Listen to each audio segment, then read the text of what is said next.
My name is Andy Coden. I'll be hosting tonight's event, tonight's Hustings, to be staged by the Communities for Peace and Justice. This is a group of 60 community leaders and their constituents from Muslim, Jewish, Christian, Hindu, Sikh, Buddhist and non-faith backgrounds. This is a group formed last October in response to concerns about the Israeli government's actions in Gaza and the UK government's support and involvement. We sincerely thank the Central Jamia Mosque for generously providing this excellent space for tonight's event. Now, all prospective parliamentary candidates for the 3 Milton Keynes constituencies were invited. The Labour candidates kept us hanging on, but at the end have failed to send any candidates. Johnny Luck, the Conservative candidate for MK Central, originally agreed but withdrew late last week without providing a replacement.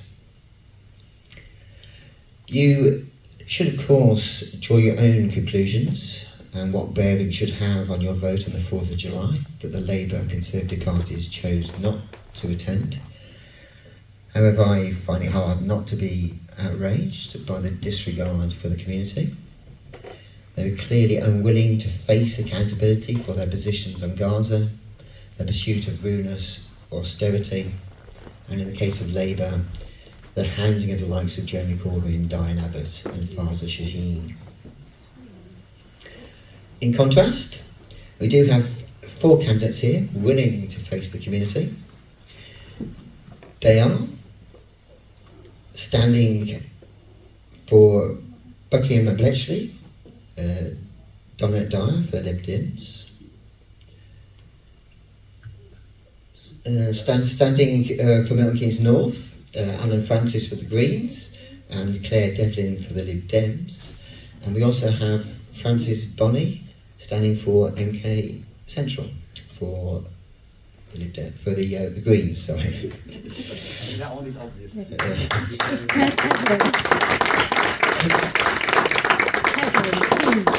So, in the end chair, we have provided 1 chair for the absent Labour and Conservative candidates, holding each other in a death embrace at the end. There. So, welcome to you all. Now, the purpose of today is to use the public square to hold our prospective representatives to account in the cause of truth, peace and justice. There's a few ground rules. Today's event is being videoed, and Communities for Peace and Justice will choose to use the video as they see fit, but we will post the entire event plus clips. Candidates have not seen questions in advance.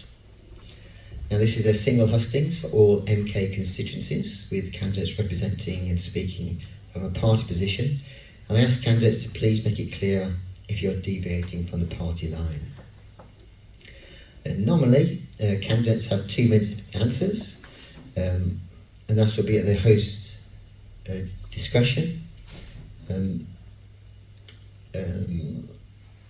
Rebuttals from candidates and continued debate will also be at the host's discretion, and the host will offer the chance for candidates to ask each other questions.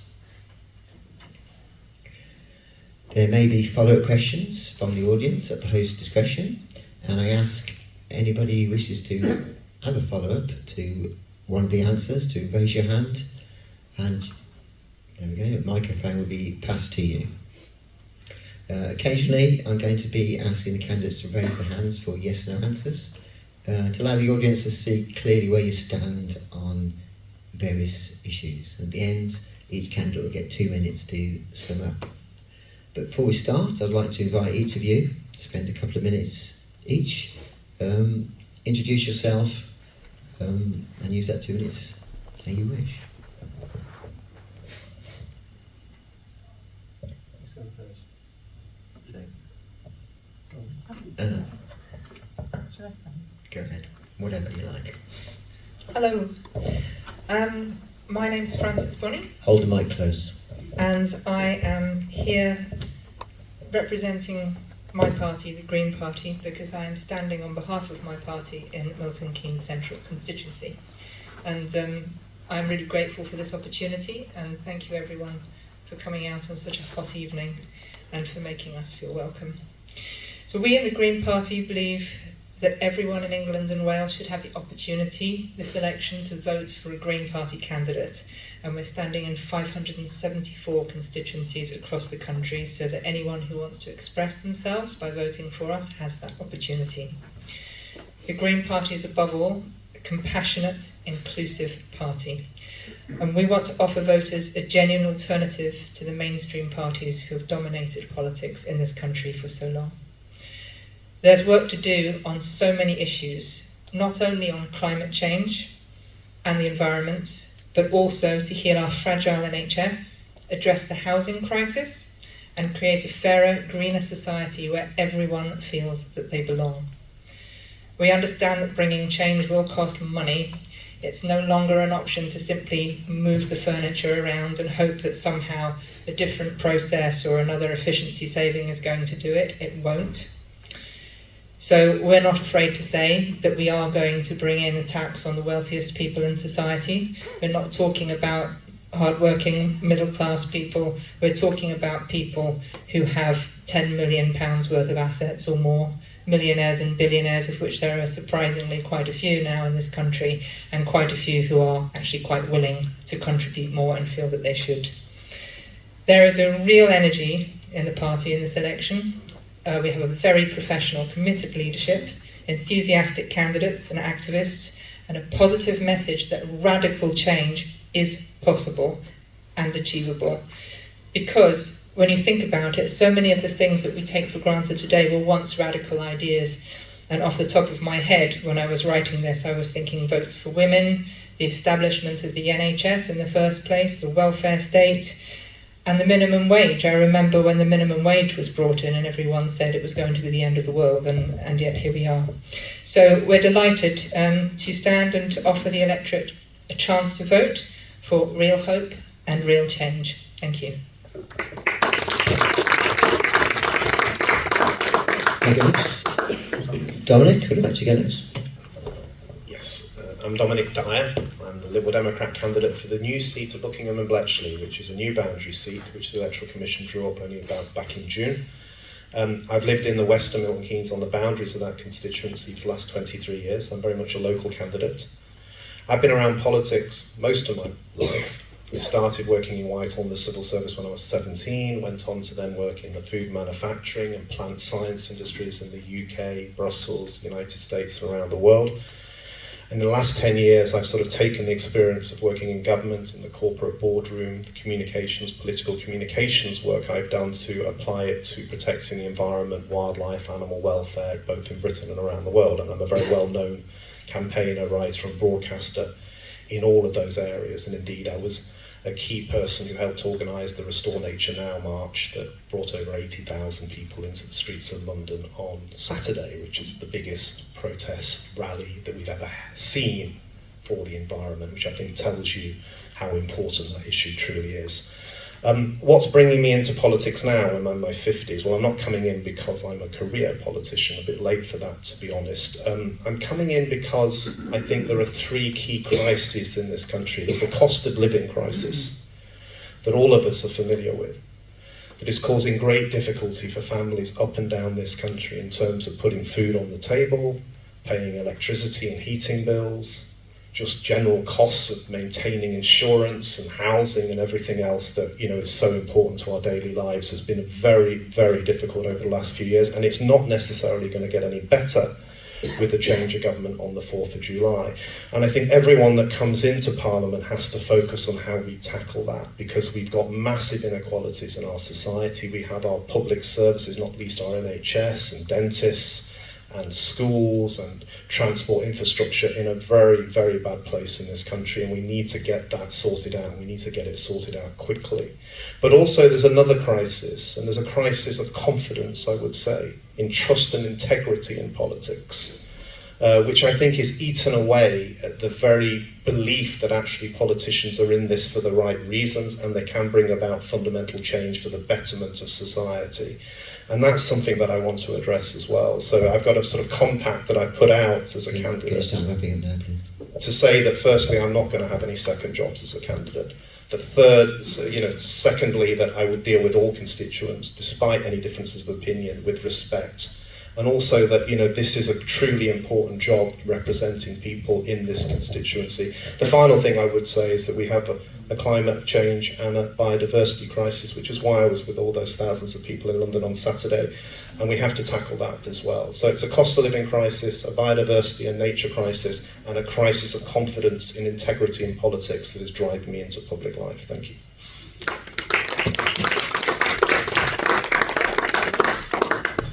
Thank you very much. Francis, would you like to? Sorry, Alan.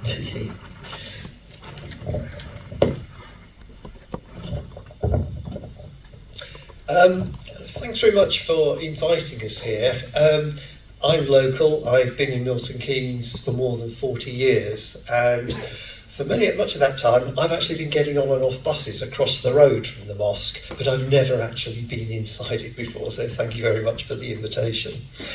I've been involved in lots of local campaign groups over the years that I've been here. I'm on the New Bradwell Parish Council, just down the road from Wolverton, and I was its chair for many years. I'm chair of the Milton Keynes Bus User Group at the moment and vice chair of the Milton Keynes Forum, the local civic society. And I was co-opted onto Milton Keynes Council's Climate Change Task and Finish group a few years ago to help draft a plan to tackle the climate emergency. Now, the elections in the 2010s, and I've stood in several of them before, were dominated by Brexit. But this one is dominated by the economy, the cost of living crisis, and government incompetence and corruption. The Conservatives are trashing every aspect of society. The NHS, we've got huge waiting lists and queues in A&E. Education, schools falling apart, not enough teachers. The economy, particularly because of Brexit, is far worse than it would have been had we stayed within the EU. Housing, lots of people who don't have their own homes and their houses are poorly insulated. We've got an environment crisis. Our rivers, as I'm sure you have seen, have sewage coming out of sewage works, raw sewage into the rivers, polluting them. Climate change, yeah, it's hot today, but it's 50 degrees in some parts of the world, almost uninhabitable, and this is because climate change is causing these extreme heat weather systems. Transport, we have a poorer bus service here than we had 10 years ago, and the trains are very expensive.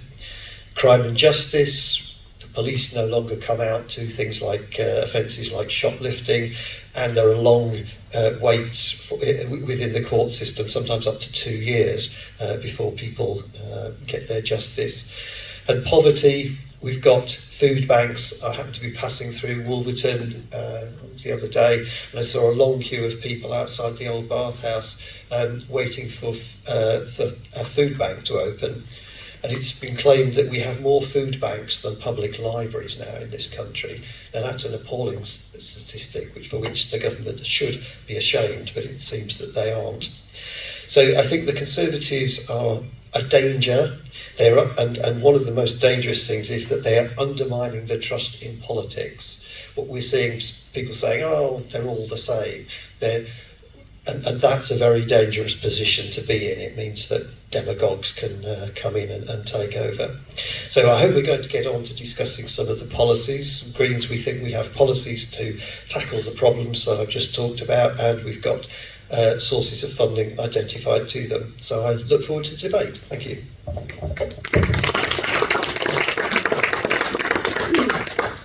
Thank you very much. And finally, Claire. Hello, I'm Claire Teblin. I'm standing for Milton Keynes North to be your next MP representing the Liberal Democrats. Now, if you don't mind, I am going to sit down because I do have a disability. And on that note, I am a champion for diversity and inclusivity and a champion for community development working in policy, as a policy engagement professional. I'm also a district councillor. I live in Milton Keynes North, and again, I want to be a champion for our community. My professional background, I've worked in projects revolving around community cohesion and community development, working for refugees, on behalf of refugees and those who are vulnerable in society, particularly to do with child exploitation and those flagging safeguarding issues. Therefore, I'm passionate to help bring our communities together for the greater good. And I know I'm very thankful for the Communities for Peace and Justice for hosting tonight, and I feel tonight we'll have some great discussion on what really matters to the residents and communities of Milton Keynes North. I'm a champion for carers. I'm a carer myself for my father who has MS, and for me, I care about Ed Davies' package of a 9 billion rescue fund for health and care, which also helps tackle health inequalities in our communities. Again, I'm passionate about driving devolution and funding towards our communities, towards the city and villages and towns, to help connect Milton Keynes and the towns and villages together.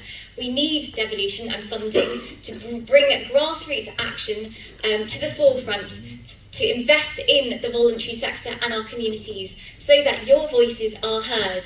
I'm against the protest. I'm in favour of protest and against the Public Order Act, and I feel we need to repeal that because I feel our communities' voices do need to be heard, particularly at this really important time in society and the global situation. As I say, I care about grassroots community action, and I am standing here as a voice of liberal integrity. I care about freedom of democracy and a free and fair debate and freedom of speech. And I'm standing here to you to offer a brighter future for tomorrow, a brighter future for your children and for young people, for our children and young people.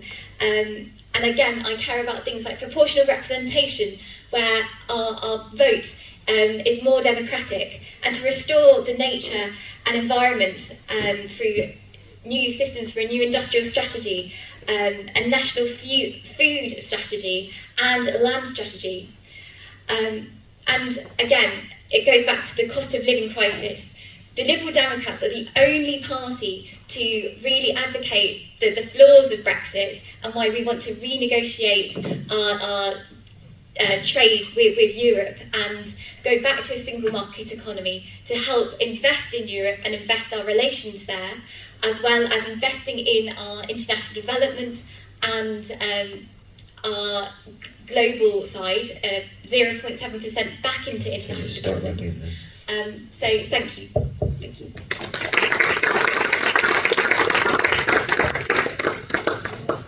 Thank you very much for those introductions. And I'd like to ask a question of the Lib Dem candidates, please. Now, the fundamental malaise of the UK is ever-rising income and wealth inequality. This is the natural consequence of Thatcherite ideology pursued since 1979, marked by privatisation, tax cuts for the rich and corporations, eroding workers' bargaining power and cutting public services. This has obviously resulted in poor service and poor value for money. As an example, you just take the water companies. Debt-free on privatisation have accumulated 60 billion in debt. They paid 78 billion to shareholders, 70% of which are actually foreign. But less was invested last year than in 1990, and bills are up 40% in real terms, and there's sewage in the rivers. Now, when Jeremy Corbyn's Labour was trying to rescue the country from this failed ideology, the Lib Dems' 2019 manifesto denounced Labour for pledging to nationalise the utilities and for promising too many workers' rights. So Lib Dems say nice things, but isn't the case that really aren't Lib Dems just another Thatcherite establishment party perpetuating a system in which the poor stay poor, the rich get rich, and that's how it goes, yeah?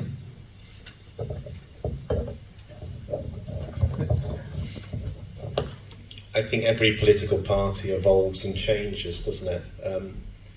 If you went back to 2010 and you looked at the coalition and how that coalition came about, and if you looked at that 5 years of government, there'll be many things that people would say that they didn't like about that period of government. There'll be other things that people said actually were good things that happened. I wasn't a Liberal Democrat member at that time, but I understood the need for that coalition to be formed and the processes that went forward with it. But I do think the Liberal Democrat Party, to be fair, today is in a very different position to what it was in 2010, and I think that's reflected by Ed Davies' leadership. I think it's reflected in the manifesto, which, to be fair, talking to people on the doorstep, has been extremely well received, because I think it goes to the heart of what the people of this country are presently deeply concerned about, not least about the state of the NHS, about mental health care, about social care, about dentistry, about improving our public services, about improving our relationship with Europe after what has been a disastrous exit from Europe, which, I'll be absolutely frank, I'm afraid Jeremy Corbyn and the Labour leadership at that time had some significant responsibility for how we actually ended up leaving the European Union. And I know his sympathies have never really changed on that issue. He was on the left of the party and believed, as many did over the years, that, Europe was not necessarily a good thing. But we are where we are now, so I think we have to have a rational debate about not going back into the EU, but I think, looking at how we can improve our trading relationship with Europe, because businesses up and down this country are really struggling, and people are struggling as a result. I think I would say, just responding to you on the issue of utilities, I think, the debate has changed, and you're quite right to look at what's happening with the water companies. And Fergal Sharkey, for example, who I've worked with closely over the last few years, spoke very eloquently about this in London at Restore Nature Now, and he was quite rightly saying that, we have been conned by the water companies. They have not reinvested in trying to change what are outdated sewage systems, many of which go back to the Victorian era, that cannot deal with large amounts of rainfall that we're now getting because of climate change, which is spilling more and more sewage into our rivers, into our coasts. And whilst money is being given out as dividends to shareholders, we now have the worst river quality anywhere in Europe, and to a point where actually in the next 10 years, for example, maybe about 10% of rivers will actually be of any decent quality. That's a disgrace. We have to do something. And if I just come to where the Liberal Democrats are moving that debate forward, they've made it very clear that they want to transform those water companies into public benefit companies. They want to ban bonuses for water bosses. They want to replace Ofwat, which is a toothless regulator, with one that has real power to stop sewage dumps, set binding targets to how we can reduce and improve the national environment. Though, sorry, let me just finish, because you've made some quite clear statements of where you're coming from as chair. So please answer. And I am going to just respond to that just to finish. I do think that the Liberal Democrats have put forward a very, very good manifesto that is resonating with people. I take on board some of the concerns you've raised about what you might consider policies in the past in 2019, but I will say today I think they're in the right place at the right time, saying what people are going to believe, and that's how I think actually Liberal Democrats might become the official opposition as the Tory party collapses to a Labour landslide government on the 5th of July. I'm just wondering, does anybody in the audience want to come back on Can we come back on that? You certainly can in a minute. Is anybody in the audience want to come back on what's been said there? Okay, first of all, I'll just give Alan a chance to respond. Obviously, I'm from the Green Party, not the Lib Dems, but I think behind the question was raising the issue about the gap that's opening up in this country between the very rich and the poor, and why that's happening. It started, I would argue, in about 1980 with Margaret Thatcher, as you kind of referred to. Prior to then, the gap between the rich and the poor was actually decreasing slightly, but ever since 1980 the gap has started to widen again, and we've got the ultra rich, and we've got millions of people in poverty. Greens, we want a much fairer society, so we want to start closing that gap. We've talked about having a wealth tax. on the very, very most rich people, those with... Can I just ask you to just stick to the point about the Lib Dems here, if you're going to... Well, but we're talking about policies on poverty. I want you to talk about the Lib Dems or pass the mic over. Well, if you just wanted to talk about the Lib Dems, why invite us? I will be asking you. I will certainly be asking you a question Right. in a minute. Okay. Can I come on to this as a Lib Dem? First of all, I need to respond to Dominic's. Okay, so the point of my original question is the gap between the nice things that Liberal Democrats say, but when they actually have power and influence, they revert to being an establishment party. So the clear two examples here are in 2010, when the opportunity to have some power, they dropped their solemn pledges, particularly about tuition fees, to enable an austerity government. After the Brexit vote, rather than allying with the Labour Party to bring about the softest possible Brexit, instead they took an extreme position which guaranteed a hard Brexit. So I'd like Claire to respond to that question, please. I think we focus too much on the Labour Party. The Labour Party aren't here. They didn't bother to turn up to defend this position, so I don't think it's fair that the Liberal Democrats have sort of landed with this. What I will bring it back is to today. Today is what's important. We've now got a new leader, Ed Davey. 2019, the focus was about pro-Europe for the Liberal Democrats. But now in 2024, we realise our policy stance is important. Brexit has happened. It's too late, the ifs and buts. Brexit was something that went across all parties, all the party lines. So again, I was a Remainer, but it didn't matter which party you stood for. At the end of the day, the Liberal Democrats have come down the stance of being pro-Europe.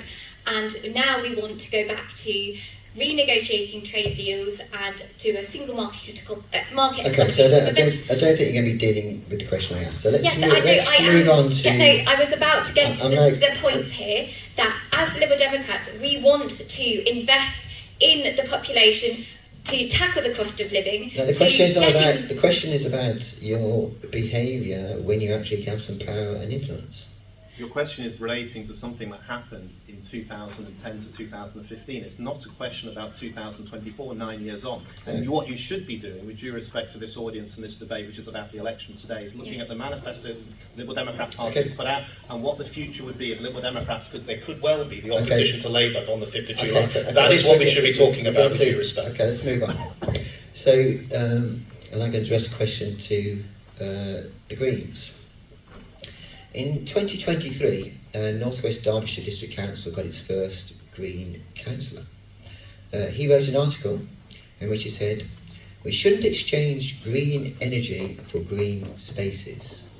He was really saying he supported green energy in theory, but not really in practice.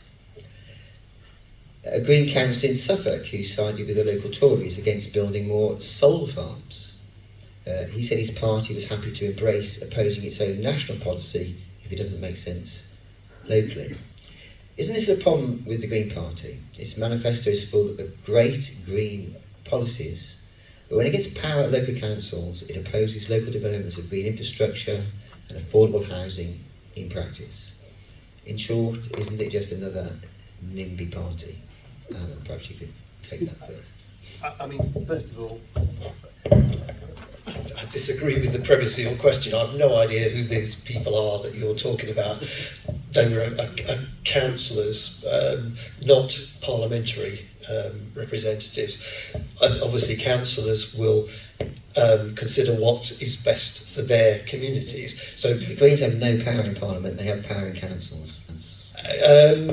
Not the particular ones you're talking about from my recollection. Greens, the ones where we are in power in councils, have supported house building, have supported renewable energy, indeed have supported things like insulating houses. So the green record in places like Brighton and Bristol, where we have had some influence on the council, and where we're only in opposition, you can't expect us to be controlling the council. we have done those green projects, who those people are and what it was that they were objecting. If somebody wanted to put a wind turbine in the middle of Stonehenge, the local Greens would probably object, and I think for fairly sound reasons. You can't say you'd put them absolutely everywhere, but in general, we do, it is our policy, and we do support such projects. Do you want to go? Yes, on the, you were asking specifically about that dilemma, green energy versus green space. There is a place in Germany where it is now compulsory when you're building a new car park or a new supermarket, you have to put solar panels on the roof. I've seen photographs of motorways in Europe where there have been solar panels all the way down above the motorway. We have so much paved land in this country. If you look at Milton Keynes Central and you look at those giant reflective cube-like buildings, you could have solar panels on the top of every single one of those. Yet on the bus on the way here, I went past a green field that was covered with solar panels. And to me, that doesn't make any sense at all. It's like perhaps somebody's getting some kind of kickback or something from putting those panels there on that green field, and it makes more sense financially for that to happen for certain people than it does to put solar panels in places where people already, the land's already covered up with architecture and land,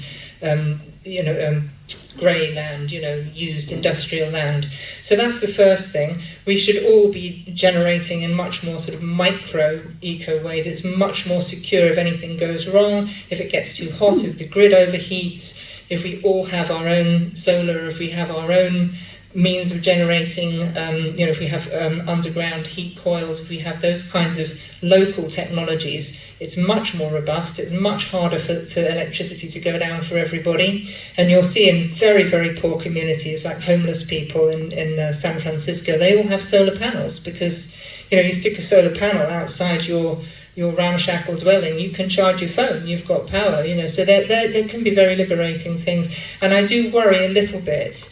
There's a lot of people who have a vested interest in not seeing alternative energies take off because they're making money out of the other stuff, obviously. They're making money out of fossil fuels. They don't want us to be more, to have control over our own energy.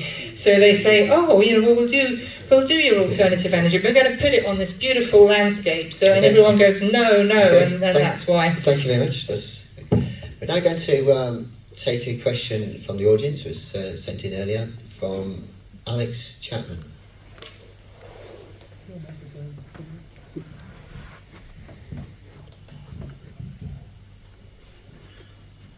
Hi, Alex Chapman, I'm a resident in Milton Keynes North. I met you on my doorstep the other day. Big stuff. In Europe and the UK, some politicians are seeking to turn the climate emergency into a culture war issue, dividing communities for political gain while slowing progress cutting emissions. What practical policy ideas are you proposing that will speed up emissions reductions while ensuring that the public stays signed up to the climate project?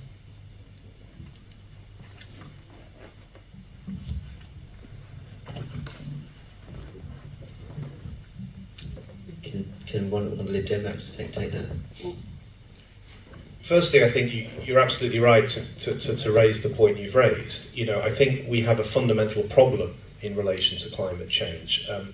To be fair, over the last 10 or 15 years, there was a growing consensus internationally with the IPCC and the UN and all the various scientific reports showing that we really did have a significant problem with climatic change because of the amount of carbon we're putting in the atmosphere.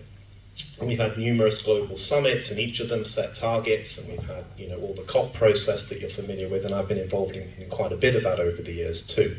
I think where we now have a problem, to be quite frank, is you're absolutely right. You now have this becoming part of a culture war.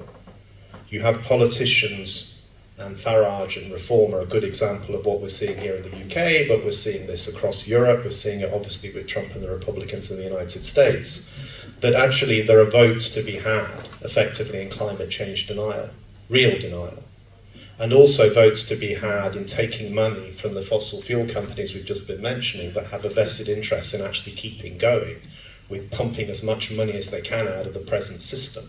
So we are entering a very, very dangerous phase, I would say, in global society.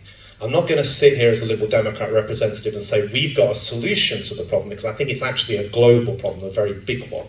But I'll just put out a few thoughts to you from my side, which is one of the reasons why I decided to stand as a candidate. You know, I've spent the last 15 years of my life sort of working in global industries and working in the environment sector, which has really sort of allowed me to look at global agriculture, food security and other issues and understand the complexities and the problems that we face. And let me just give you a few examples of that. You know, I was born on the 21st of July 1970, exactly a year since Neil Armstrong stepped on the moon. When I was born, there were 2.7 billion people on planet Earth. There's now over 7 billion.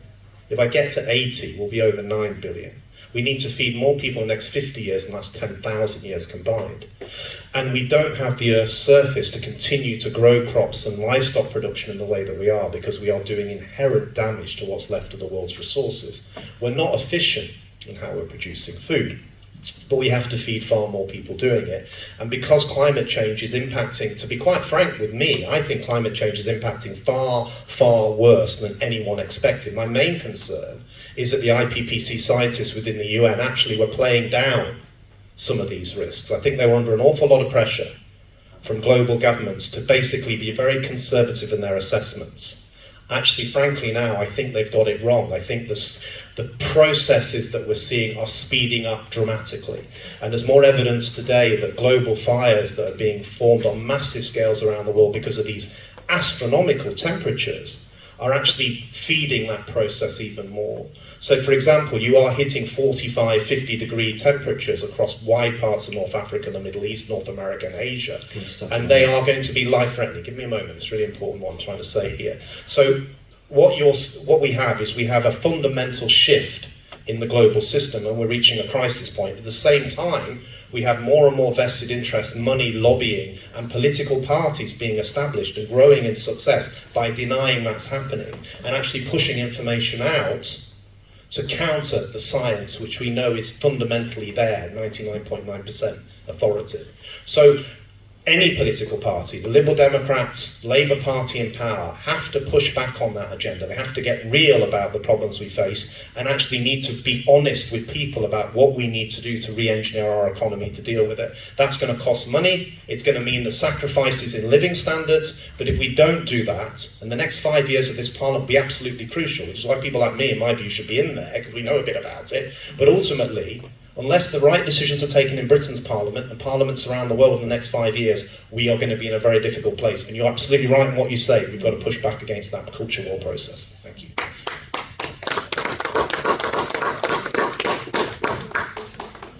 Yeah, could you answer Alex's question, if you could? Do you want to remind what the question was? It was about culture wars.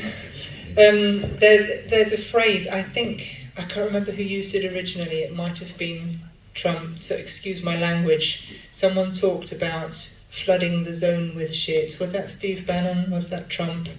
Misinformation is a massive, massive problem. And we're not just fighting for the planet, on the ground. We're fighting for the planet in the social media sphere, in the media. The way the mainstream media has reported, and particularly the March, which I was also on, you go on these things and there's tumbleweed. It's like no one will report it. You will be aware, I'm sure, that I think well over 1,000 people have died on the Hajj this year from the heat. 1,300 people, and we've hardly seen a word. There is, I think, a sort of deliberate reluctance to let people know how bad things are getting. It's very easy. I try to avoid conspiracy theories, but when you look back and you see that there were articles where the fossil fuel companies knew about the impact of burning fuel and carbon dioxide in the atmosphere, they go back as far as 1912. There was an article in a newspaper in New Zealand. In 1954, they did their own studies. Exxon had the data in 1970 to show how serious global warming was. They sat on it. They didn't tell us. And now that it's quite clearly getting out, there have been environmental disasters all over the world, massive floods in Europe, horrific flooding in Germany this week. I see it because I'm on Twitter. I don't see it in the mainstream media. And then you say to someone, "Oh, I saw it on Twitter," and they smirk, like, "Oh, you saw it on Twitter." I've never known anything like this cognitive dissonance between what we know is going on and what we're being told is going on. The climate emergency is very, very serious. It's much more serious than any of us really know. My brain can't process it, the scale of it, the fact that food insecurity, the fact that farmers in this country can't plant because their fields are still underwater from the 18 rainiest weeks that we've had in recorded weather in this country.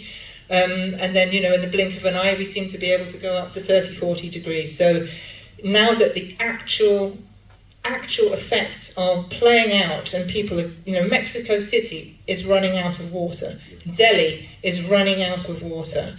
We've got people dropping dead from the heat on holiday in the Mediterranean. Now that this is playing out, there is an absolute crazy push to get misinformation out there.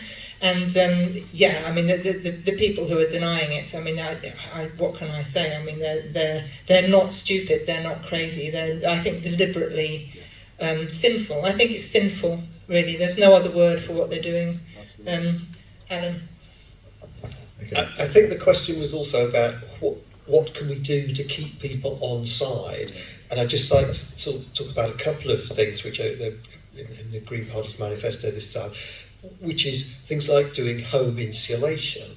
We've talked about insulating 1 million homes a year, and that's going to reduce people's energy bills. So, there's a huge incentive there for people to be voting green, because not only will they get the home insulated, which will reduce CO2 emissions for all the reasons we just talked about, but it will also be of benefit to lots of people because their energy bills will be much lower.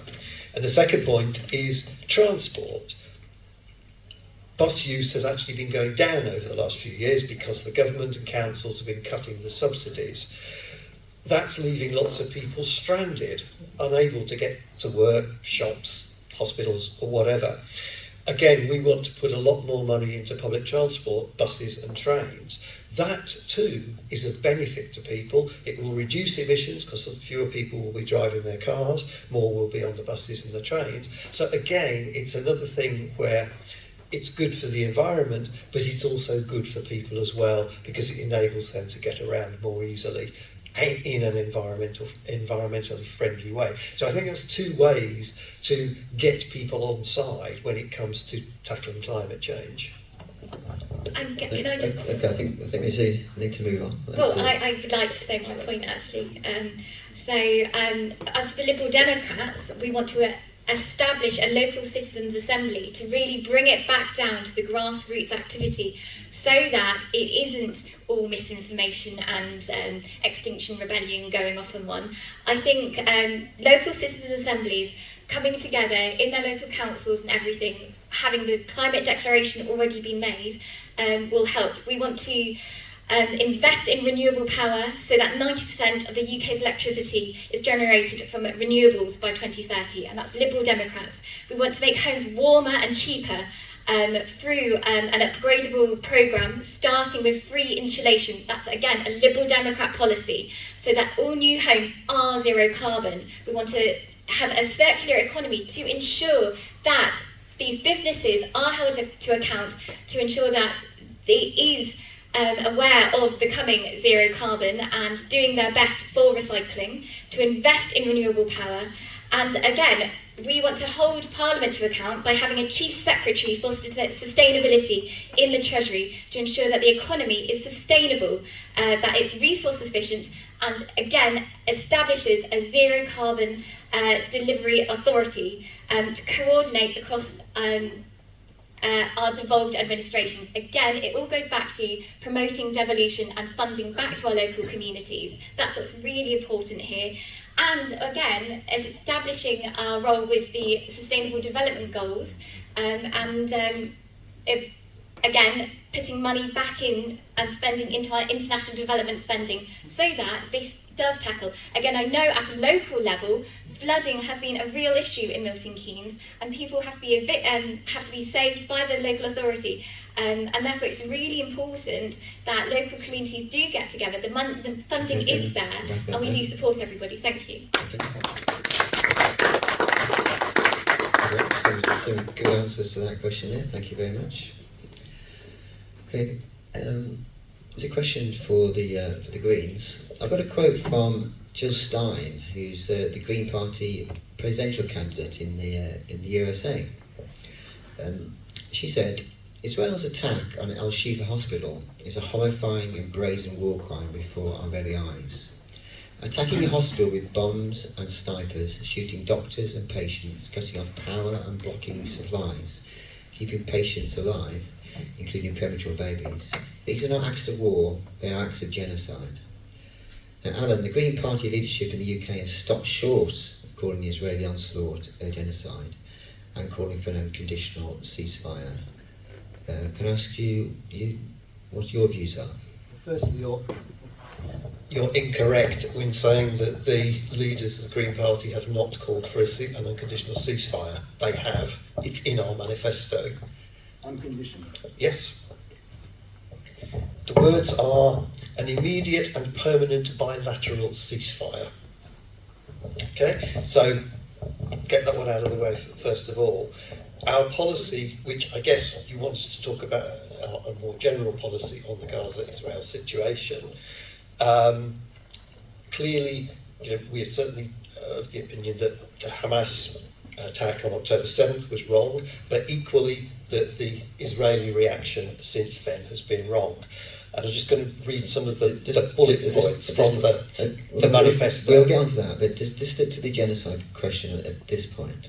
What we have said specifically is that we believe there is strong evidence to support South Africa's submission to the International Court of Justice that Israel is guilty of genocide in its conduct in Gaza. Again, that's the words from the manifesto. Okay? Yeah, I've been quite disturbed by the focus on the semantics. I think it's a distraction. I think all this, can we use this word? Can we say genocide? Can we say apartheid?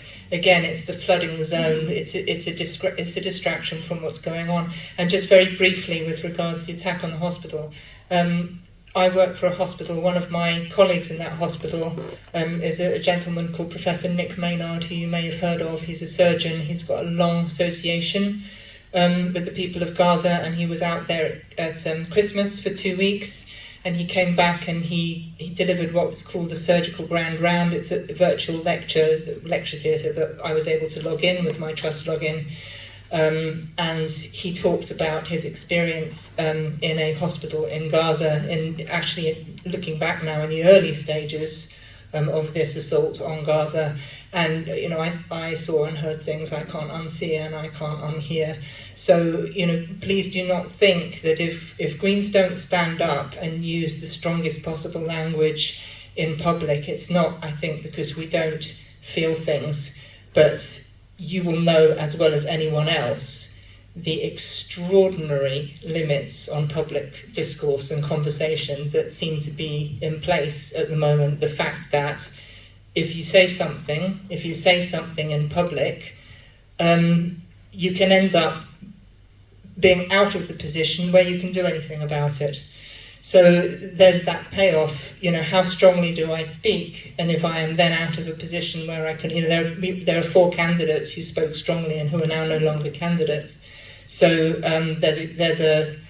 people want to get the votes. They want people to be able to show how they feel about this issue. This is the manifesto we're standing on. Ceasefire and also boycott, divestment, sanctions, and an end to all licenses for arms sales to Israel is in our manifesto.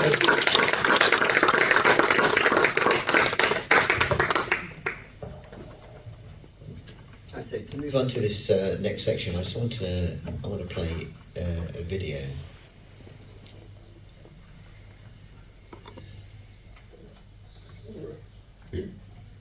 I wanted to hear Lib Dem position on that as well. Yeah.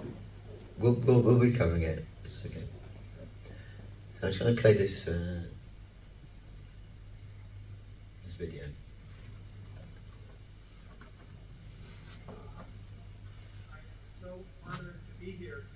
As one of hundreds of thousands of anti-Zionist Jews,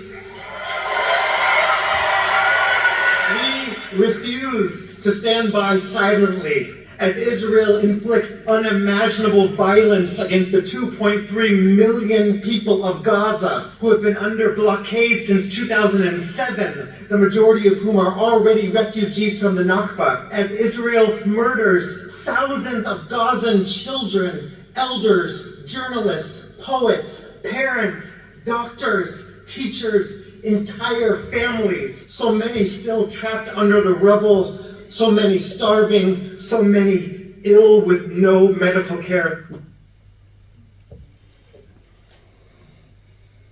Our hearts and from our souls, we reject Zionism. Because it has been used as the premise for over 75 years of Palestinian dispossession, exile, and death. Because it tries desperately to conflate Judaism with Zionism, when Judaism is our thousands-year-old rich tradition and Israel is a 75-year-old settler colonial apartheid state. Because it's been used to generate wealth for weapons manufacturers, war profiteers, tech companies, and Western military powers. Because it makes freedom chants on college campuses somehow more controversial than an actual genocide that is actually happening before our eyes now. Because it has been used to stoke Islamophobia, to criminalize dissent, to break apart social justice movements with false and cynical accusations of anti-Semitism, positioning Palestinian people and Jewish people of Arab descent on the opposite sides of a colonial regime, instead of as neighbors who have lived together for generations.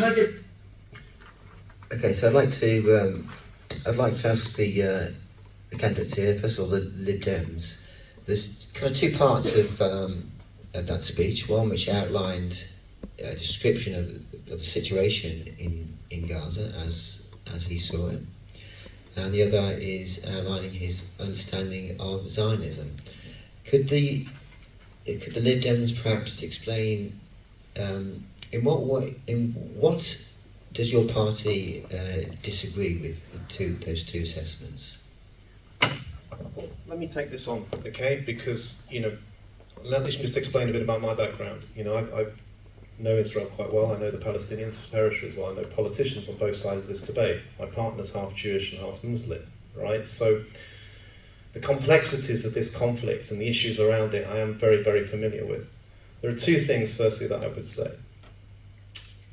He's completely legitimate in having a view that he feels that Zionism has no place in terms of his view of the Israeli state.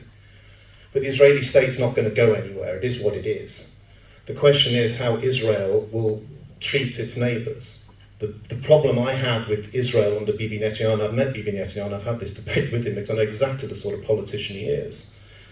He believes that you can brutalise the Palestinians, you can dominate them, and basically leave them, in the situation they're in, and he could go and build a fortress, tech-driven Israeli economy, and then build relationships with other Arab neighbours, which will, ensure that Israel is strong for the future.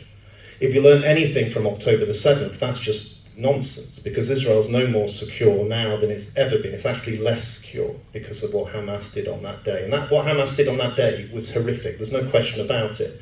But Israel's response to what Hamas did that day was equally horrific, if not worse, because it had the power to hold back and to deal with that situation differently if the international community was willing to force it to do so. It did not. Bibi Netanyahu was given a green light effectively from the United States and was armed by the United States and was supported by Germany and Britain and other countries to basically inflict the worst. You can use the word genocide, and I think that needs to be debated and discussed. It's a valid debate to have, and I think the South African process, a legal process, which is trying to hold both Hamas responsible for its actions and Israeli leaders for their actions, needs to go on. It's an important process, and we all need to watch that process. But it is, a brutal collective punishment of largely innocent people that have been killed for revenge. Okay, and so far probably over 23,000 children have been killed in revenge for what Hamas did on October the 7th. And they've been killed for revenge. I don't agree with that. Well, no, you can come back on in a moment. It's not revenge. No, I know that, yes, I know, but I'm just talking about where we are now, so just let me finish on the point I'm making. You mentioned about October 7th. This has been going on for 75 years. Yes, I'm well aware of that. Why do you ignore the Nakba? No, I'm not. I'm not ignoring any of the suffering. No, I'm not. I'm just trying to... No. You brought up Hamas as a terrorist organisation. What about the French resistance? Second World War. Yeah, listen to... It's the same thing. Right, okay, if you want to say to me in this room that you justify Hamas's actions, I don't agree with you. That's something I'll fundamentally disagree with you. If you want me to say, do you justify the actions of Israel since 75 years? I don't. I'm not justifying anything that they have done. I'm telling you that if you were thrown out of your home, right, you'd fight tooth and nail to get back in there. What do you think they've done? Israel has taken their land by force. If you read the history, they've actually massacred more than Hamas has done in the last... You never mentioned that. When people bring Israel to October 7th, go back to Nakba. Right, no, okay, I will go back to the 1948, and I can go back to all that's been done wrong to the Palestinians, and I'll tell you this. Because I remember speaking to Leah Rabin when her husband was killed because he tried to make the Oslo Accords, okay? So just listen to what she said to me about Bibi Netanyahu before she died. She said that man would destroy Israel. She blamed him for her husband's murder at the hands of a religious Jew. And she was absolutely right. Days before he was murdered in Tel Aviv Square, when he was trying to keep the Oslo Accords going, and I was in Israel at the time when there were suicide bombings and other things going on, and Bibi Netanyahu was whipping up a frenzy against the people that were willing to make peace. Anyone that's tried to make peace in that region has been killed. Netanyahu is not willing to make peace. Rabin was willing to, was killed by a religious Jew. Sadat made peace between Egypt and Israel, went to the Knesset and actually made peace, took all the risk, and he was killed by his own soldiers for doing that. And you can, say as to whether Arafat should have tried to make peace in the Camp David Accords in 2000.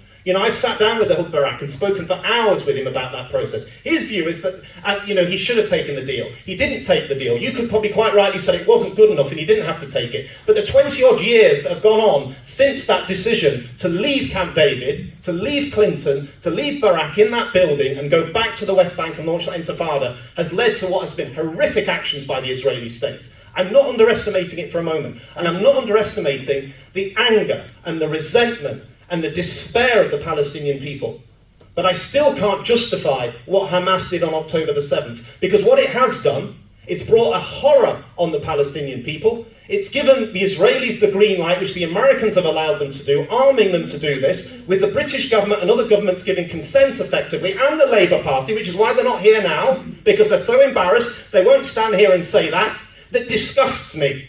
But I want to see this end. It hasn't been just October. No, it hasn't. I agree with you on that. I know, I agree. Well, you're focusing on that. No, I'm not. I'm years trying to has been slaughtered constantly. If suppose you're in a position where you can alter some sort of decision. You have to get peace between these two nations. You have to do that. And Israel doesn't want peace. No, it does not. But I'm not convinced that Hamas wants peace either. They're and if you think they do, then I think tell me otherwise. They are saying yes to a ceasefire. We want a ceasefire. Yes, you do, and you need those hostages out of there, and you need, you know what you're going to need? You're going to need decency and respect between those people to make it happen. But you cannot do this unless both sides are willing to make peace. And the point I'm trying to make to you is to make peace is risking everything. And those sides are not willing to do it. I'm not faulting you what you're saying. I do feel it. So I do. Here's one of my suggestions to you. Is that if you're in a position in Parliament to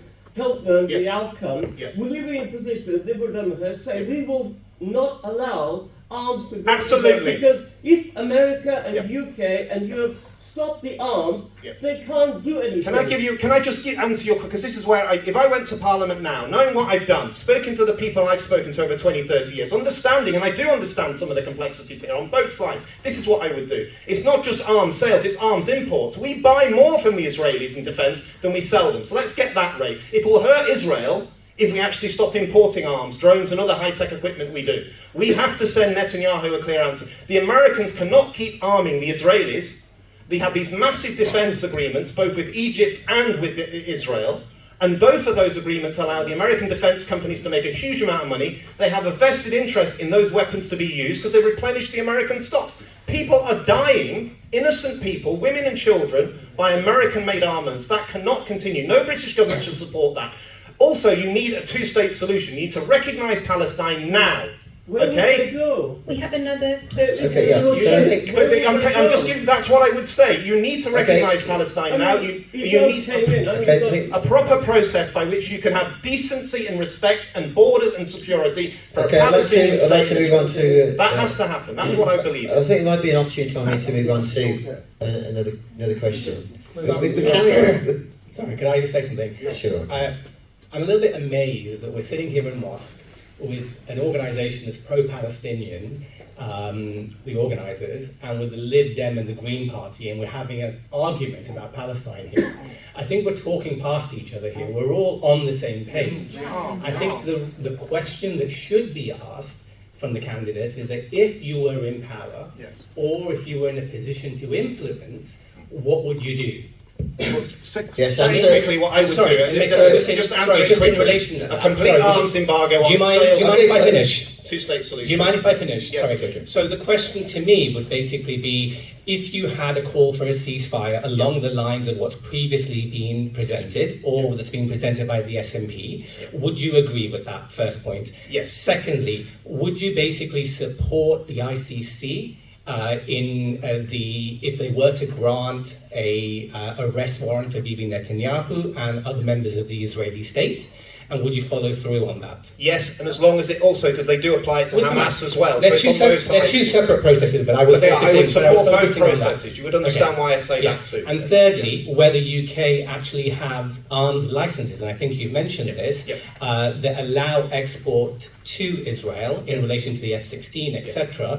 Would you stop those arms licenses? So I think that's the important thing. We're all on the same page here. The question is that if you were an MP representing Milton Keynes, would you take active steps to ensure that takes place? Absolutely. So both exports and imports, two-state solution, and yes, I would want to stop the use of arms that are sold to Israel by the Americans to do what's going on here in this country, in Palestine at the moment, because that is just not acceptable for anyone in a civilised world. It should not be happening. For the Greens, I know you want to get in here. I'll let you get back. I'll let you get back in here. We support the boycott, divestment sanctions. We want to end UK arms exports and military cooperation with Israel. We support the International Criminal Court system. We want to recognise the state of Palestine, and we want a durable political solution that ensures security and equal rights for Israelis and for Palestinians. Exactly, and I wouldn't disagree with any of that. I don't think Liberal Democrats would. Okay, so I think we're all in agreement. I think we're all in agreement. Okay, so I'll put a bit of structure on this, so your positions are really made clear. So these are yes or no questions. If you could just raise your hand for the yes on these, and if you want to elaborate, let me know, and I'll let you come in. Okay. So, if elected as MP, would you commit to the following: to publicly demand and actively work to publicly demand and actively work to ensure an immediate, complete, permanent, unconditional ceasefire in Gaza and end the blockade of food and necessities? Yes. To stand up for the rights and dignity of Palestinian refugees by supporting the immediate and full restoration of UK funding to UNRWA and ensure it can fulfil its mandate. Yes.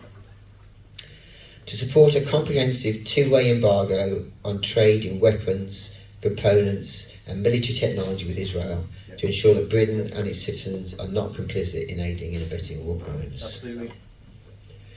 To support moves by the ICJ and the ICC to hold Israel to account for breaches of international humanitarian law and the outcomes of those processes, including by insisting Britain uphold any arrest warrants issued by the ICC. Yes, but it must also apply to Hamas as well, which it does in the ICC process. The two must go in line together. To support the suspension of the 2030 roadmap for the UK-Israel bilateral relations and negotiations towards an enhanced trade deal, and the immediate imposition of a ban on trade with illegal Israeli settlements. Yes, I would be comfortable with that if choosing trade for the right reasons. The Home Secretary, Suella Braverman, plus other politicians and commentators called the pro-Palestinian marches anti-Semitic hate marches. Do you reject this description and pledge to uphold the freedom to advocate for Palestinian rights through the democratic process? Did we do a show of hands on there? Can we have a clear vote because we Yes. can't see the Yes. hands? Sorry, Yes. thank you. Francis wanted to elaborate. Yeah. So, yes, so you can end your sentence. Yes, go ahead. I was contacted by a very dear old Jewish friend of mine who's down in Brighton, and he was going on the marches, and he invited me to go and march with him. And he marches in the Jewish bloc in the marches. And I have been down now 5 times to march in London, once in Oxford on my own, but with my friend or with my husband 5 times in London. I'm an amateur photographer. I take my camera with me. I take hundreds and hundreds of photographs within the march, of the marchers, of the signs, of the placards, of anything and everything, of the mix of people. I have found them intensely moving and respectful events. I'm disturbed beyond measure by the way these marches, at least the ones I've been to, have been mischaracterised in the media. It's horrendous that people have been accused of the things they've been accused of. The most recent one I went to, I didn't go to the very last one, I went to the one before last. Obviously there's nothing in the press, it's like Restore Nature now, there's nothing, you know. There were 200,000 people, I think, that day, certainly judging by knowing that there were 100,000, yeah. And the article led with 7 people were arrested at the march. Now, some of those people were counter-protesters because there was a very virulent and counter-protest where particularly the Jewish bloc came under significant amounts of provocation and taunting, you know, and just it was that was the most difficult moment was when, and we were squeezed past them. They were put in a narrow place, and the Jewish bloc was squeezed past this very virulent counter protest. So there's an issue of policing there, I think. There were more arrests that day at the Oxford United and Bolton playoff than there were at the March for Palestine in London. So thank you for giving me the opportunity to speak about this in a room full of people, because I said before there's a lot of pressure in a lot of places to just not speak.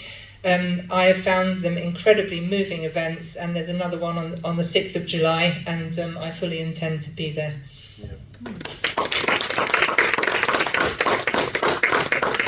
Can I just ask a question? Please. Me? It's actually me. On that subject of not feeling the freedom to be able to express your opinion, what can we do about the media? What powers are there that we can, because there's so much, like Julian Assange's just been released and it's not even covered on the radio. And there's some significant things going on in the world and they're just not being covered. So how would you go about tackling this monopoly amongst the billionaires of all our media stations? Before you answer that, I just want to, because this rolls into a next question I was going to ask. So we'll roll them together. Following the 7th of October attacks, Israel's spokespeople fabricated a series of lies, distortions, falsehoods, too many to keep track of, but some of the most insidious and destructive include, actually on October 7th, lies about 40 million babies, systematic mass rape, babies cooked in ovens, babies hung on clotheslines, UNRWA workers were Hamas fighters, Hamas had a HQ in Al-Shifa hospital. These lies have been repeated by UK politicians and widely reported in the media as facts. Do you agree that lying about and dehumanisation of Palestinians and their supporters is prevalent in Britain? And why is there no accountability for people telling these lies and for supporters of war crimes? Should I take that one?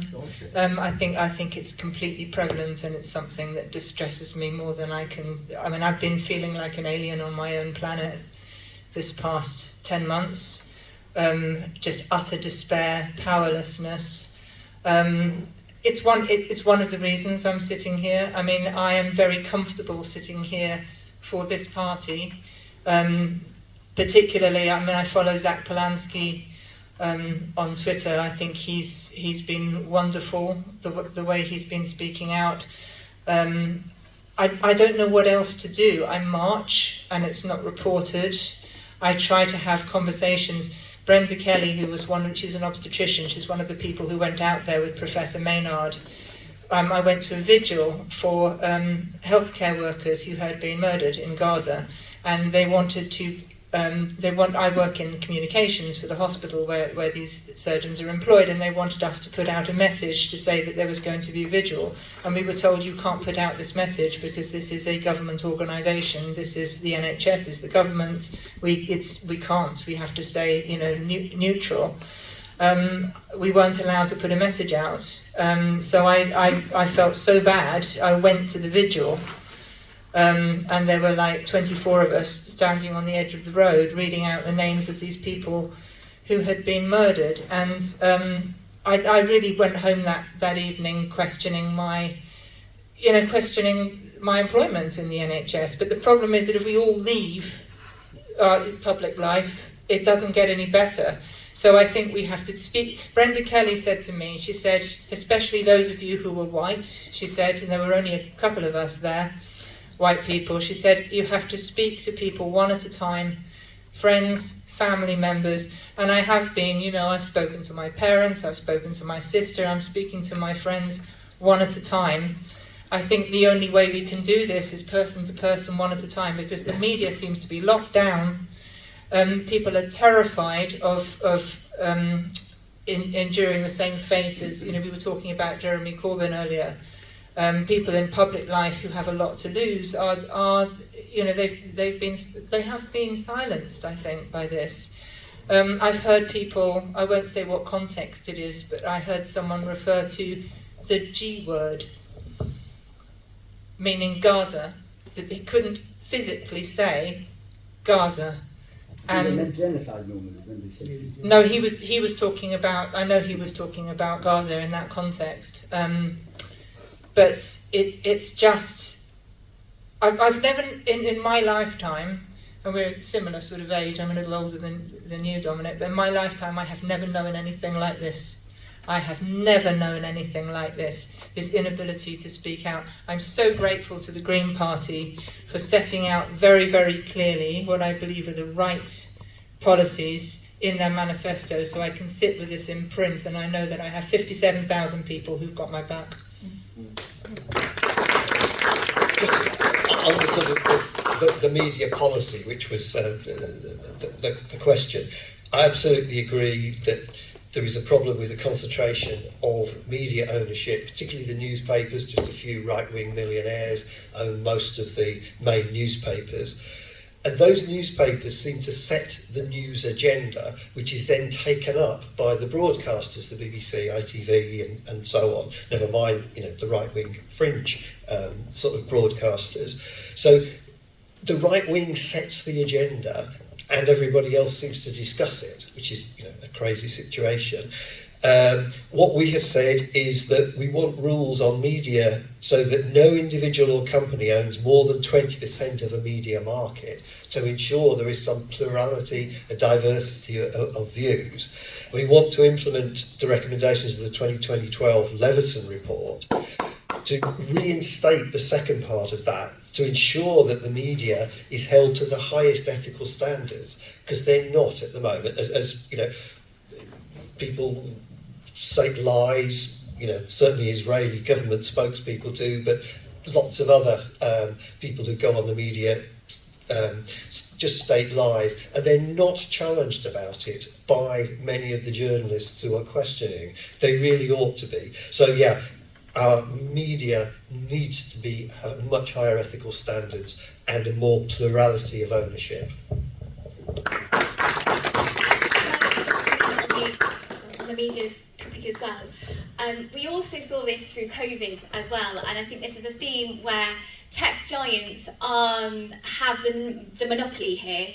We're now living in a more authoritarian, globalist world, and I think it's now the importance of, again, grassroots fringe communities coming together and again, putting your media out there on the mainstream, on YouTube, on channels, on your own websites, to then build that reputation, build that following, and get the truth of what you want to convey out there. That is a liberal policy. We want a free and fair democracy to be able to speak the truth.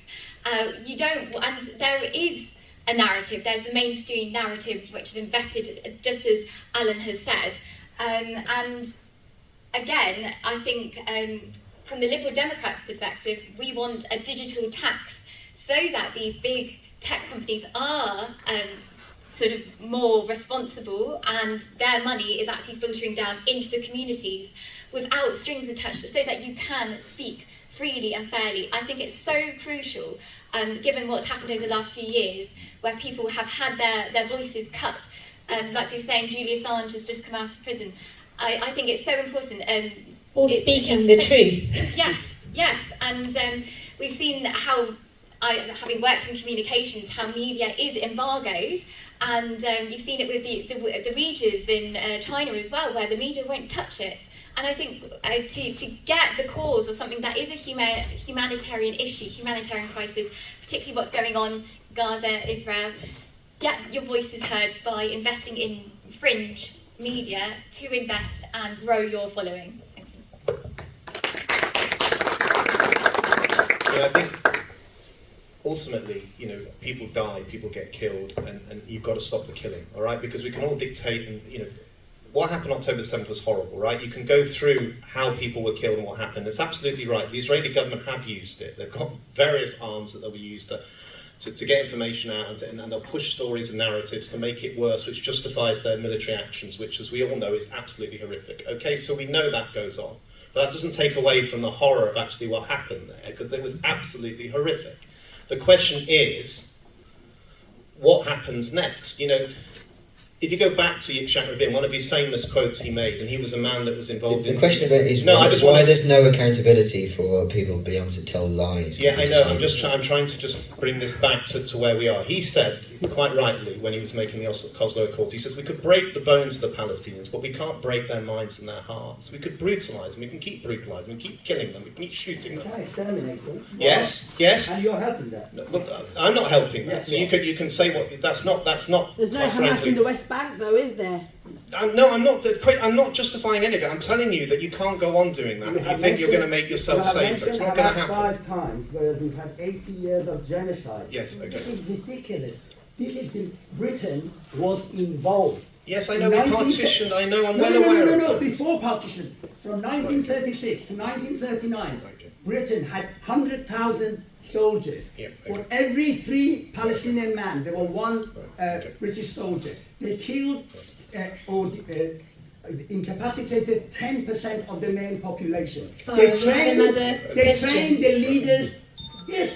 They have the first war on the Palestinians. Your government, our government, has the first war on the Palestinians. I can't answer all your concerns. It's impossible. No, it's not all my concern. This country has been closely involved with just coming back to your question. And then America. Sorry, this is too serious. No, I know it's too serious. Can I just try and answer due respect, can I just... people have been... Yeah, can I just try and answer the question that was posed, for please? SES, and you keep saying 7th of October was horrible. All resistance movements, right, did horrible things, and for the particular horrible things... And Israelis have done it as well. They put up hotels, they killed people. Israelis are settler colonialists. No, Israelis want to do what Europeans did in America and Australia and Canada. Don't dare to equate them. 2 people in this room have brought up the horrific events of 7th October. There's something called the electronic intifada. Dominic, have you come across it? They have debunked all that propaganda, mass rapes, 40 babies burnt, everything. And even the BBC has pulled back. You and somebody else behind me are going to be sent the evidence that they put out.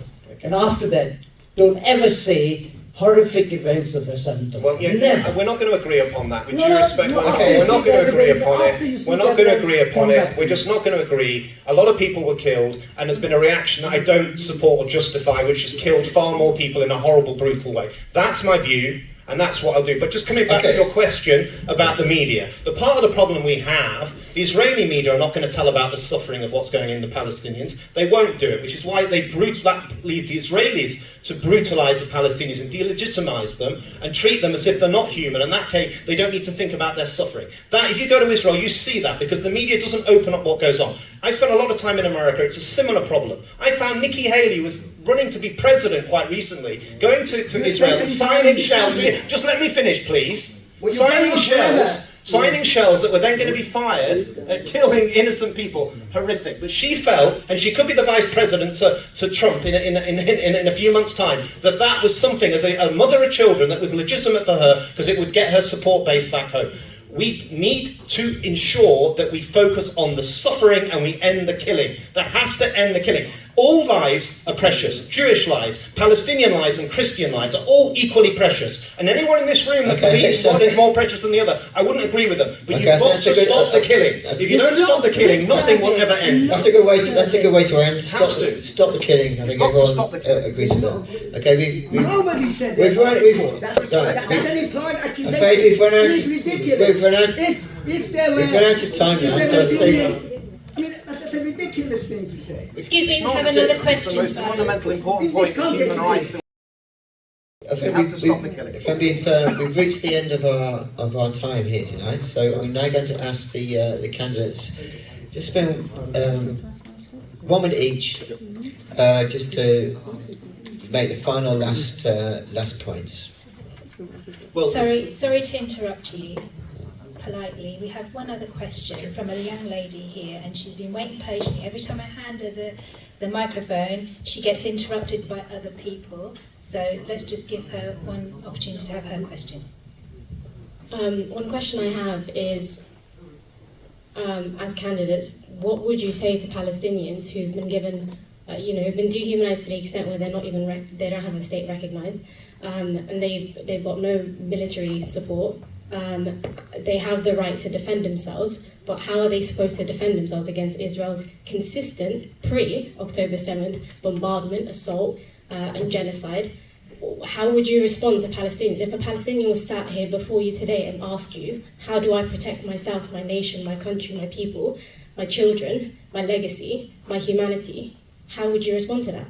Because I've heard a lot of lip service today. Can I go first? All I can say is that I'm so sorry that I wasn't able to protect you. My heart and soul is with the parents of Gaza. It's very, very hard to live through. I'm not somebody who chains themselves to things.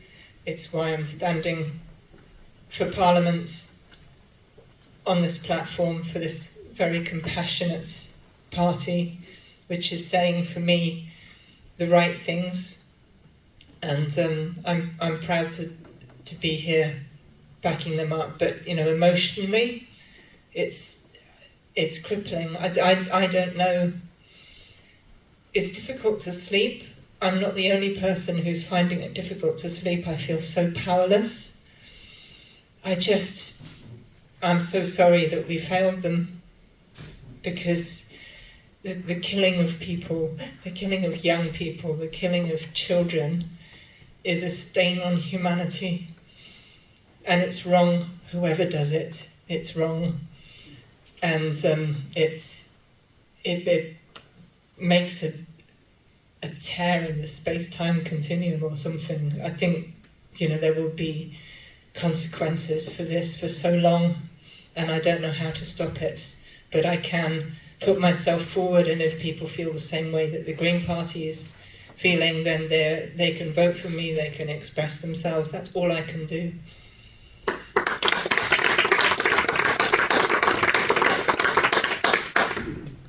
Again, I want to take the view of solidarity, and I, having sponsored a little Gazan boy who I found out through a charity, was blown up in March, just a young boy. And my heart goes out to the cause, to the children, the 2.2 million children and the 1.7 displaced, and the 37,000 killed. Again, we could do more. We want a path to peace. Will we ever learn from history? Can we rewrite history? We can't, but we can invest in humanitarian aid and helping as much as we can to heal and give you the support network you need to be strong for the cause. And I care, and I do want to represent those voices, those lost voices. And again, I just stand in solidarity and want to be of service. I think it all comes back to service. Being in Westminster is about serving humanity, serving the UK population, but humanity. And it all comes back to that. And that is what I care about the most. And I stand with that little boy who's lost his life and his family completely torn apart. And I just want you to know that I do care. Genuinely, we care. Thank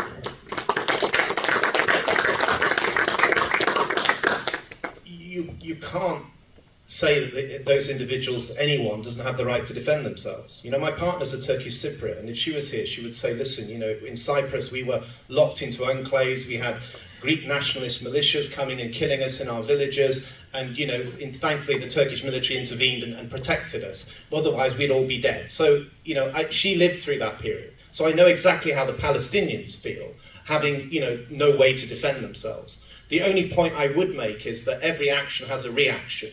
And then if you continue to see killing and killing and killing, the suffering never ends. The international community needs to take responsibility for bringing this conflict to an end. You're absolutely right, because Britain has a responsibility in what it's in its own way in that history, and that, just as it did in Cyprus, because it divided it and created a mess that it went behind. We're blaming Palestinians now, aren't we? Because no, we're not. What you're saying is has a reaction. Unquote, you said that is blaming. Because if you give Israel the green light to use American bombs to do what we're seeing, the suffering that the Palestinians have as a consequence is absolutely horrendous. And that is something that we've got to stop.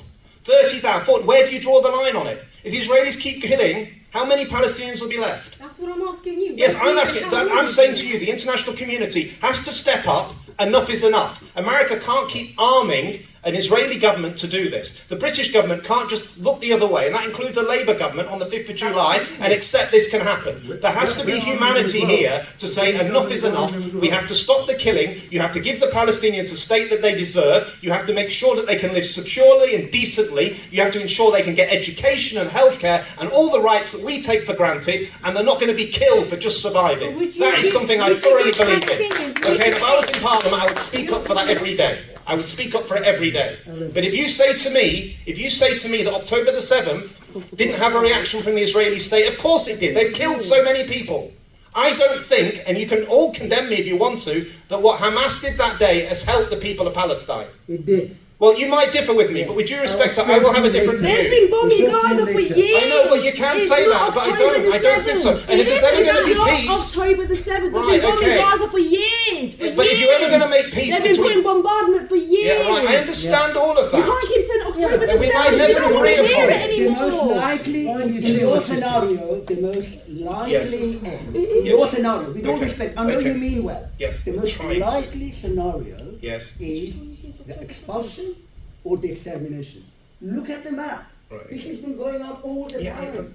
Yes. And they use violence all the time. Shall we move on to... We just got to stop. Can I just answer the question as well? Very briefly, I agree with much of what Dominic has said. The international community has failed the Palestinians.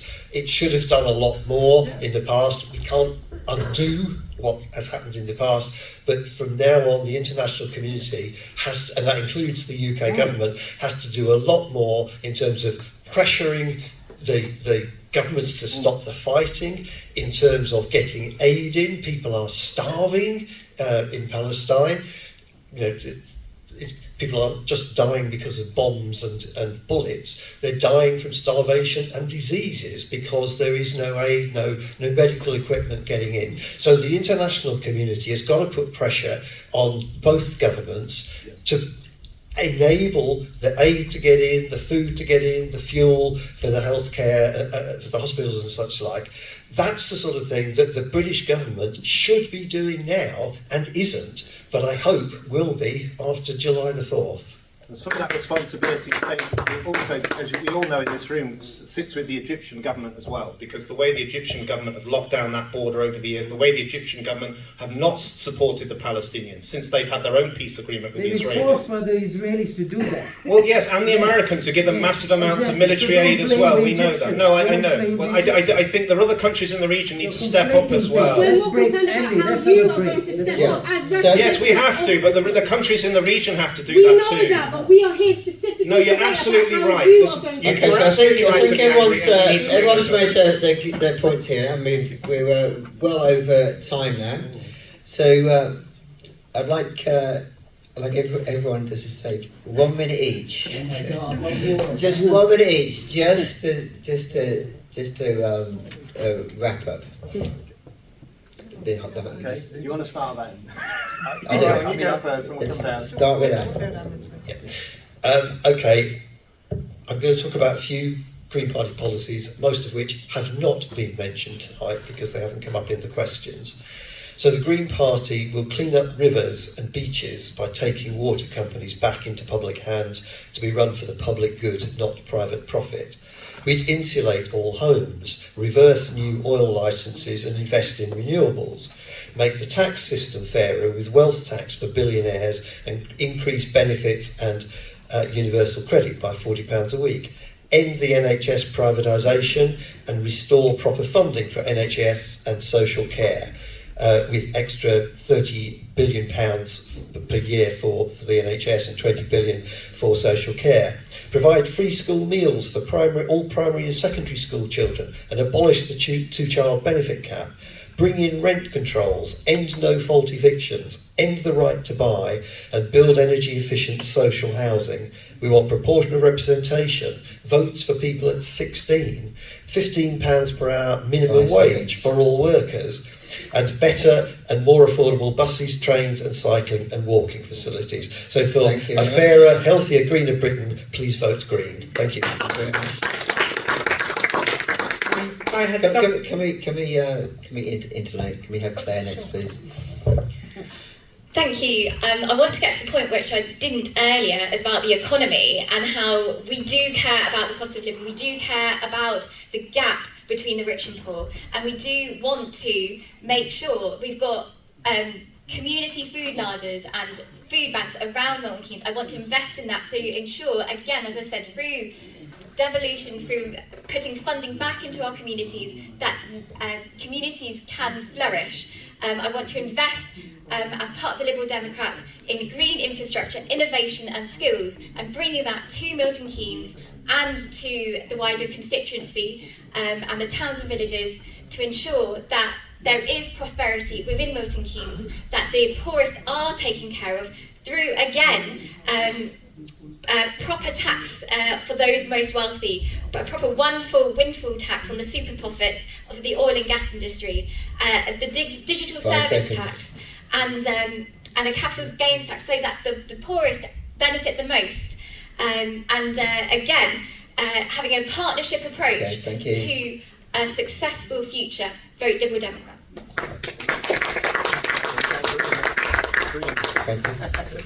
Well, I had some things written down and highlighted, but I think my fellow candidate Alan has covered pretty much most of the specific policies, and I can't really follow that. So I just wanted to say, when I was basically learning the manifesto, it's a little bit like preparing for an exam to come and do an event like this, and this is the first time I've stood as a candidate, so this is new to me, and I was quite nervous about representing the party to people and possibly misrepresenting them.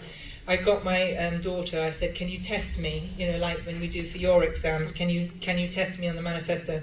And I found very quickly that I could cheat, because when she asked me a question and I didn't know the answer, I just thought of the most compassionate, decent, just and proper thing that would be the right thing to do, and I would just say it, and she would look down the manifesto and go, yep, that is the party that I feel comfortable sitting here, and you know what's been a very boisterous event. This is the party, the Green Party, that I feel confident representing to you. Thank you. Well, I just finished by saying actually it's been a real pleasure to be here, and even if I have some differences, and I don't think we're that far apart on many of the issues we've talked about tonight, the two things that are driving me into politics is a care and passion for the environment and the natural world, which is under so much threat that all of us have to live with the consequences with, and human rights. So it's an animal rights, human rights, nature that drives me to try and make this world a better place. But I would say this, finish, and I said this in Winslow, Hustings a few weeks ago, about a few hundred people in a church, and you know, it's very easy to look at people who stand for public life and say, well, they're all the same, they're all, you know, in it for themselves, they're not to be trusted. I didn't know Joe Cox, but I knew David Amos quite well, the MP for Southend, because we didn't agree politically, but we did a lot of work on animal issues. He was a real animal welfare rights campaigner. And when he was murdered, you know, I did a lot of television interviews the next day, you know, just trying to describe my working relationship with him. And I remember speaking to him after Joe Cox was murdered, saying, do you think we should have security guards for MPs? And he says, I don't want security guards, because when I go into Southend, I want to talk to people. You know, well, they talk to me. And the person that murdered him randomly chose him because they could get to him. So what I would say is this: being an MP carries real risks for you and your family. We've had 2 that have been killed in the last 8 years, others that have faced harassment and serious threats. I have huge respect for everyone on this panel, huge respect for everyone that's standing in the 3 Milton Keynes seats. Democracy is all about those people that are willing to stand and believe that public life is important. And we might disagree, but listening to you is a very humbling exercise. Every time I sit in front of people like yourselves, I learn something, I take it away, and I will think more, and I will think a lot more about some of the very difficult issues we've discussed tonight as a result of your contribution. So thank you very much. Okay, I'd just like to finish up by thanking our candidates here for facing the public. And I'm grateful for your answers, and once again thank the mosque for hosting this event tonight. Good night, everybody.